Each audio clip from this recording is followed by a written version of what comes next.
This is Tallulah and this is Sandwich Therapy. Ladies and gentlemen, buckle up. Today's question is how to handle pets when single, and the answer is tread carefully, darling. Yes, now listen. 1 or 2 animals is just about sufficient. Once you get into the tens or even the hundreds of cats or dogs or things, that's a huge putting off signal to the opposite sex. Darling, let me tell you, it's alarming, to say the least. And I understand how it can happen. If you've been single for a very long time, trying to recreate a sort of pack-like environment for your own self that you can control, obviously, because you're bigger than the animals, usually, although obviously if you've got tigers and lions in your collection, they may trump you on that. But you know, I can understand the psychology around wanting to collect a little menagerie, zoo around you. But what to do is try to stop that, ladies and gentlemen, because it really is not attractive, unless you do own a zoo, and obviously that's a whole different kettle of fish. That's your place of work, not your place of home life, your abode, your chez soi, chez toi, chez vous, chez moi. That's just like, I'm just like practicing verbs in French there. That's what that was. Anyway, the point is one should limit oneself when pets. One has to be very strict, because just because it's cute for you to have triplet cats and things, it just might not be, it's not very conducive to a new person coming into your life, darling. And this can cause issues. I mean, fish, listen, tropical fish, you don't want one tropical fish. Because one tropical fish, all they're doing all day and night is singing, all by myself. Yes, darling, fish, you should have more than one. But even that, once you've got tens of hundreds of thousands, you've got a teeming tank of fish.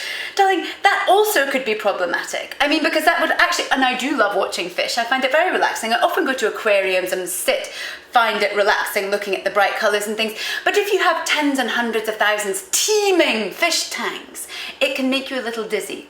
It can.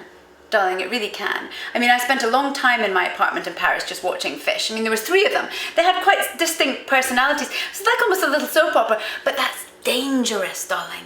Once one starts putting too many attributes on one's goldfish, then you're starting to close your world in. You're not opening up to possibility and new people. You're sort of closing yourself around you in your fish tank. And that is never inducive, and I can't endorse that sort of behavior, darling.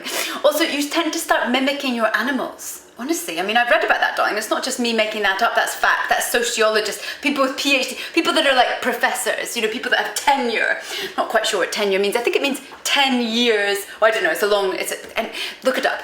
I don't have time to explain every word I use. Anyway, people that know about these things, that have studied things and made it their life's work, will tell you, I've forgotten the point I was telling you to tell you.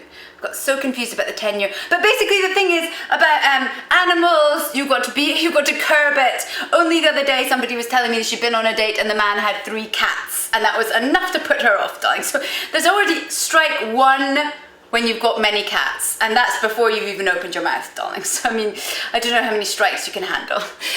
So that will be my word of advice to you. Now, my sandwich to deal with this is, of course, the animal cracker sandwich. Because if you must have animals, eat them. I mean, not in some mad carnivorous way. I just mean put your animal crackers, melt them on a piece of toast. Darling, it's a little bit like a s'more. In fact, you could add a marshmallow. I mean, that's off-piste. In fact, this whole sandwich is off-piste. You're not going to find this in a cookbook. No, this is an original Tallulah Grace, so stick that in your sandwich pipe.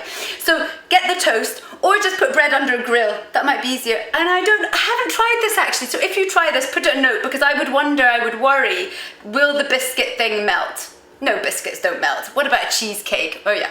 Okay, so just put the animal crackers on your thing, melt it a little bit, et bon appetit. Yours, Tallulah, and Lulu. Lest we forget, I do have 1 pet, but they're very calm. He's very good. He's got a wandering eye, but I let him go.